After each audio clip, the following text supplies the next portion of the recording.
There is a place high in the Andes where the landscape does not look like terrain, but like the absence of terrain. Snow fills every shallow angle. Ice takes the shape of wind. The horizon is broken into hard slopes and distant ridgelines, and even on clear days the scale is difficult to read. In this kind of altitude, ordinary reference points disappear. Trees do not grow. Soil is not visible. Sound does not travel far. Anything small is swallowed by the whiteness. Anything large, like a mountain face, feels close and unreachable at the same time. The site that matters here sits in western Argentina, near the border with Chile in the remote Andes. The coordinates and the elevation appear in official summaries, but the lived reality is simpler. The air is thin, the nights are lethal, and the surface gives nothing without cost. In October 1972, this basin was not a destination. It was not part of a plan. It became a world, almost by accident, one that would hold dozens of people for more than 2 months and measure them by what they could build from fragments. The passengers included members and supporters of the Old Christians Club, an amateur rugby union team from Montevideo, traveling to play a match in Santiago. The group also included friends and family members. This detail matters, not for drama, but because it describes the social structure that existed before the crash. People who already knew each other, who had shared routines, shared obligations, and shared identities. The flight departed Carrasco International Airport on 12 October 1972, but a storm front over the Andes forced the plane to remain overnight in Mendoza. The Andes were not a single barrier. They were a system of peaks and passes. For this aircraft, fully loaded, pilots usually used a longer route that avoided the highest mountains and relied on navigation waypoints rather than direct crossing. On 13 October, the flight left Mendoza in the afternoon. The weather still shaped the route and the timing. The plane's intended path was a long arc, south toward Malargüe, then west across a pass, then north toward Santiago. It was a routine shaped by limitations, service ceiling, visibility, turbulence, navigation. In survival stories, skills are often introduced as equipment. Here, the relevant skills were not wilderness training or expedition experience. Most passengers had lived near sea level. Many had never seen snow before. There was no planned cold weather gear, no medical kit meant for a mountain disaster, no food meant for a siege. What they carried was ordinary, luggage, clothing, small personal items, and some snacks. The aircraft itself became the primary resource, and then a constraint.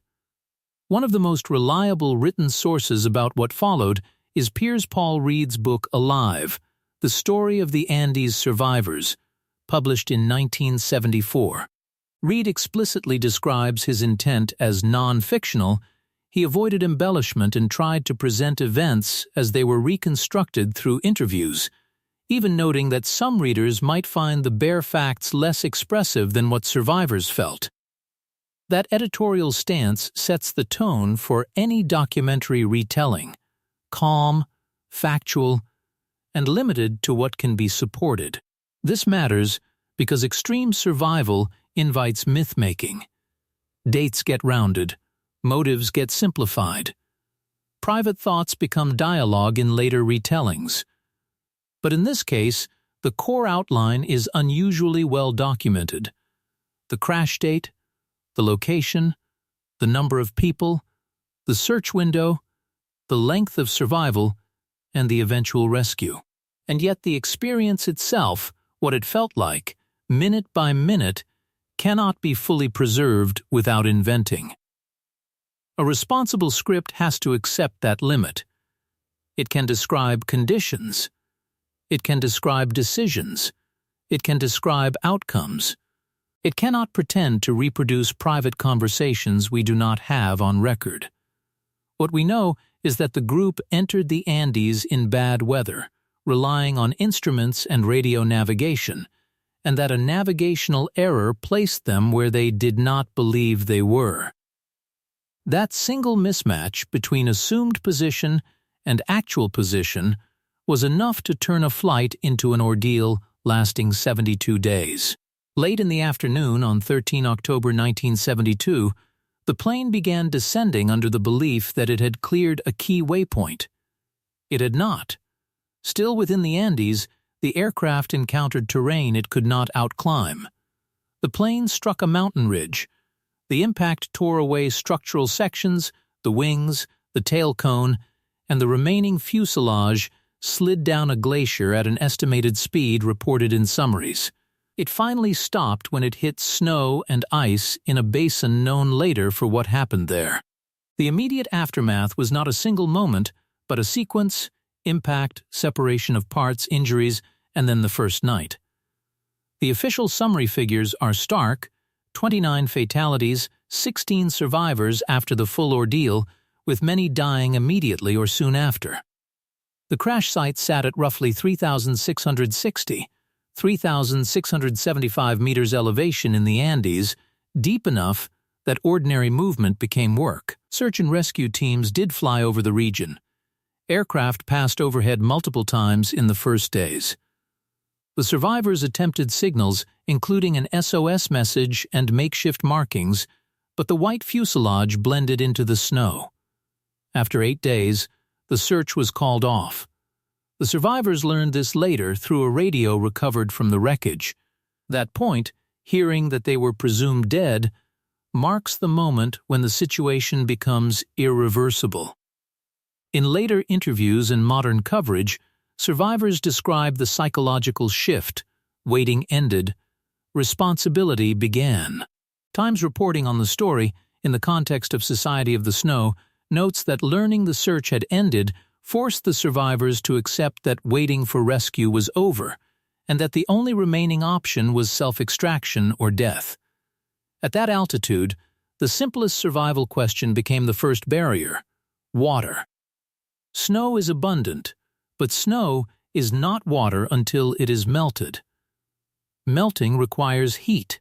Heat requires fuel, insulation, or sunlight and a container. The group had no stove. They had no firewood. Their environment offered ice and wind.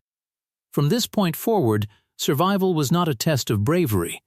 It was a daily engineering problem, solved with wreckage and discipline. The fuselage became a shelter because it was the only structure available. The survivors reorganized the space, removed broken seats and debris, and narrowed the interior into something that could hold heat. They used luggage and materials to close open sections. The goal was not comfort, it was reducing exposure. Night temperatures dropped far below freezing. Without proper cold weather clothing, the body's basic work, maintaining heat, became the primary calorie expense.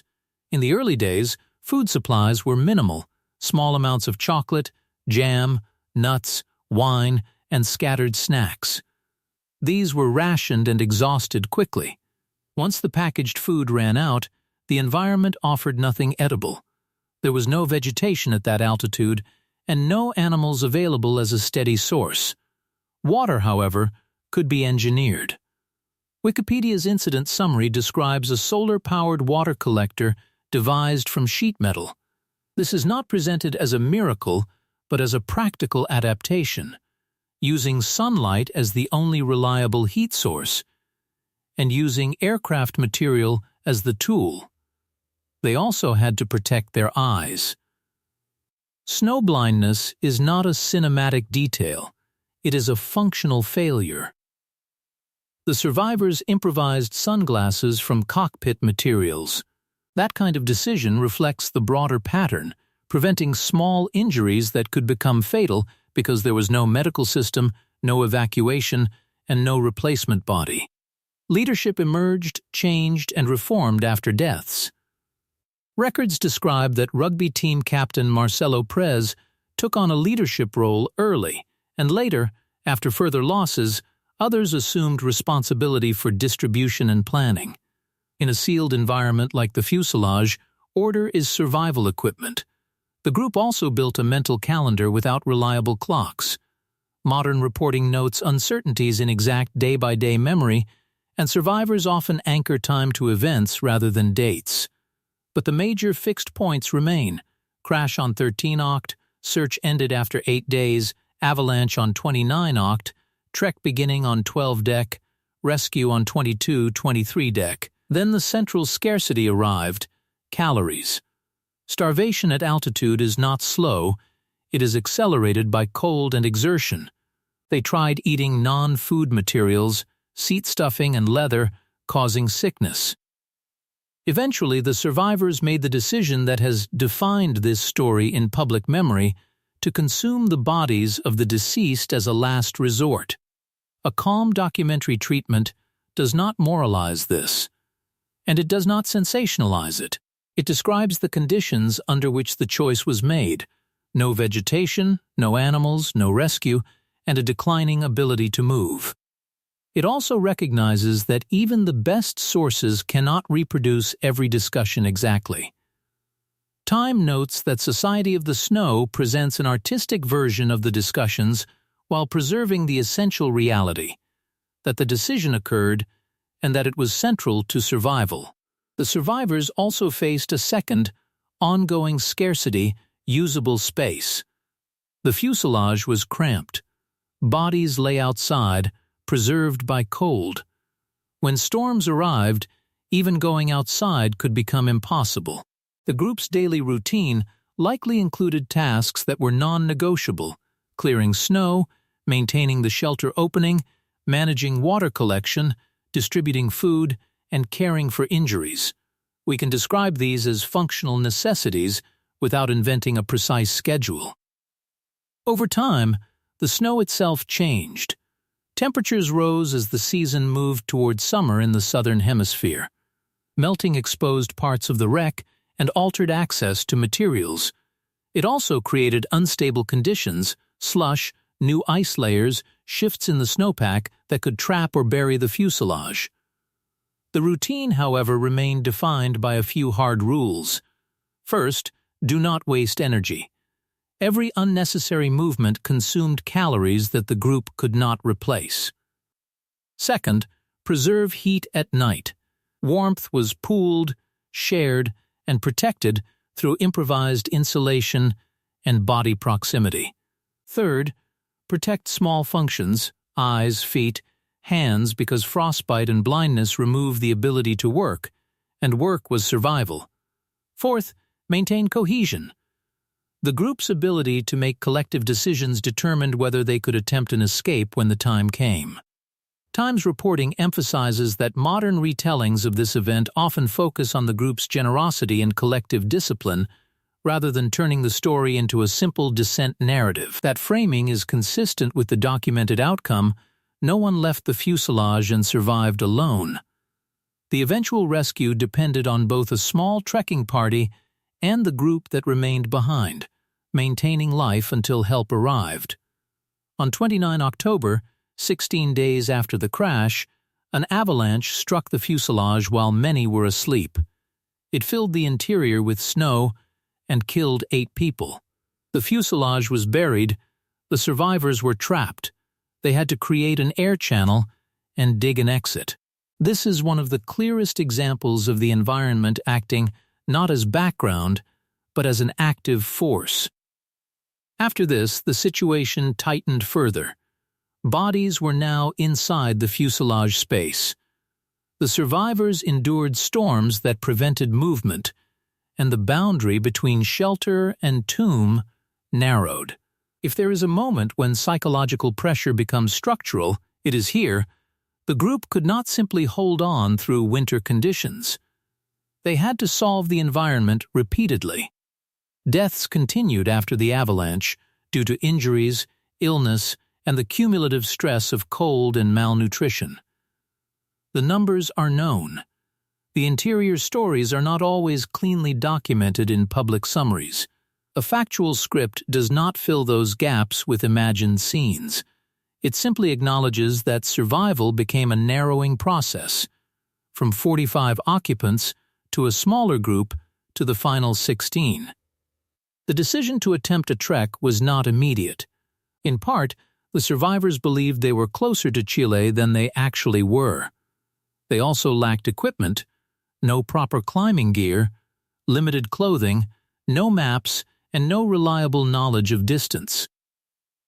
But by December, it became clear that staying meant dying. The trek would require another engineering solution: insulation for night travel. Wikipedia's summary notes that the climbers used only materials from the wreckage to move across the mountains. Time's account describes a makeshift sleeping bag and the decision to split the party to reduce the number of people consuming food reserves.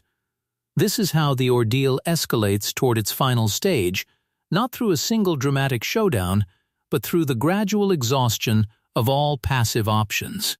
On 12 December 1972, two survivors, Nando Parado and Roberto Canessa, set out across the mountains to find help.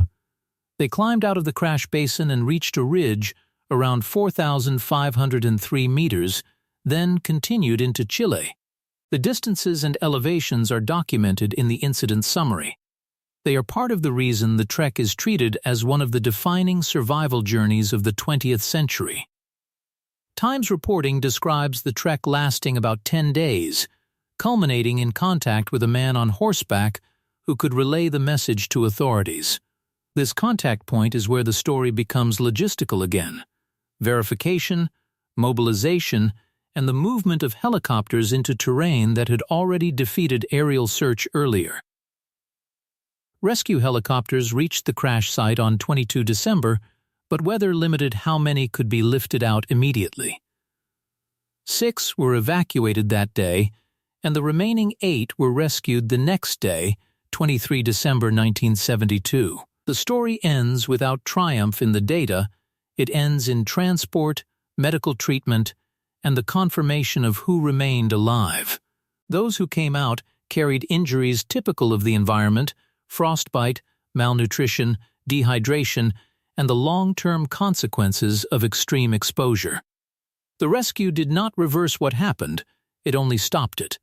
Survival stories often end with meaning added from outside, but this one, in its documented form, already contains a quiet conclusion: the environment did not negotiate, and the survivors did not win. They endured, they adapted, they reduced life into problems that could be solved with broken materials and shared discipline. Piers Paul Reed wrote that he tried not to embellish the story, believing the bare facts were enough to sustain it. That approach still holds. In a world that prefers simple heroes and villains, this case remains difficult because it is human and technical at the same time. A navigation error, a white fuselage in white snow, an 8-day search that missed what was there, and 72 days where water, heat, and calories became the only currency. When the helicopters left the glacier, the basin did not change. It remained a place with no trees, no soil, and no shelter. The significance is not in the landscape. It is in what happened inside a torn fuselage, how a group recognized the end of rescue and built a system anyway, until the system could hand life back to the world.